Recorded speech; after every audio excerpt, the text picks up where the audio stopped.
They see my disability, I see my ability.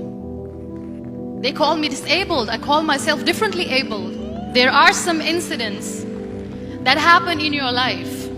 Those incidents break you, deform you, but they mold you into the best version of you. And the same thing happened to me. I was 18 years old when I got married.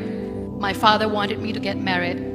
And all I said was, if that makes you happy, I'll say yes. And of course, it was never a happy marriage. Just about after 2 years of getting married, I met a car accident. Somehow my husband fell asleep and the car fell in the ditch. He managed to jump out, saved himself. I'm happy for him. But I stayed inside the car and I sustained a lot of injuries. The list is a bit long, don't get scared. The wrist was fractured. Shoulder bone and collarbone were fractured. My whole rib cage got fractured. And because of the rib cage injury, lungs and liver were badly injured. I couldn't breathe. I lost urinary bowel control. That's why I have to wear the bag wherever I go. 3 vertebrae of my backbone were completely crushed. And I got paralyzed for the rest of my life. I finally ended up in a hospital where I stayed for 2.5 months. I underwent multiple surgeries. One day, doctor came to me and he said, well, I heard that you wanted to be an artist, but you ended up being a housewife. I have a bad news for you. You won't be able to paint again because your wrist and your arm are so deformed, you won't be able to hold a pen again. Next day, doctor came to me and said, your spine injury is so bad, you won't be able to walk again. Because of your spine injury and the fixation that you have in your back, you won't be able to give birth to a child again. That day, I was devastated. I asked my mother, why me? And that is where I started to question my existence. Why am I even alive? And that is where I realized that the words have the power to heal the soul. My mother said to me, this too shall pass. God has a greater plan for you.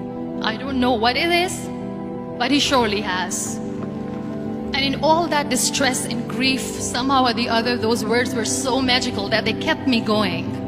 One day I asked my brothers, I know I have a deformed hand, but I'm tired of looking at these white walls in the hospital and wearing these white scrubs. I'm getting tired of this. I want to add more colors to my life. I want to do something. Bring me some colors, bring me some small canvas. I want to paint. So the very first painting I made was on my deathbed, where I painted for the very first time. It was not just an art piece or just my passion. It was my therapy. And then I was discharged and I went back home. And I went back home and I realized that I have developed a lot of pressure ulcers on my back and on my hip bone. I was unable to sit.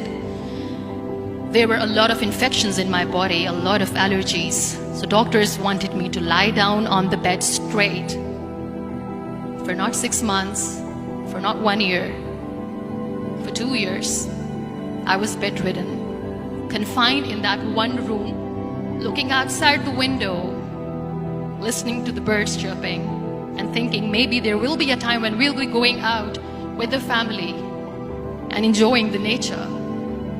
That was the time where I realized how lucky people are. That is the time where I realized that the day I'm going to sit, I'm going to share this pain with everyone to make them realize how blessed they are, and they don't even consider them lucky. That day I decided that I'm going to fight my fears. We all have fears. Fear of unknown, fear of losing people, fear of losing health, money. We want to excel in career, we want to become famous, we want to get money. We are scared all the time. So I wrote down one by one all those fears. And I decided that I'm going to overcome these fears one at a time. You know what was my biggest fear? Divorce. I was trying to cling on to this person who didn't want me anymore, but I said no. I have to make it work. But the day I decided that this is nothing but my fear, I liberated myself by setting him free. And I made myself emotionally so strong that the day I got the news that he's getting married, I sent him a text that I'm so happy for you and I wish you all the best. And he knows that I pray for him today. Number 2 was, I won't be able to be a mother again. And that was quite devastating for me. But then I realized there are so many children in the world, all they want is acceptance.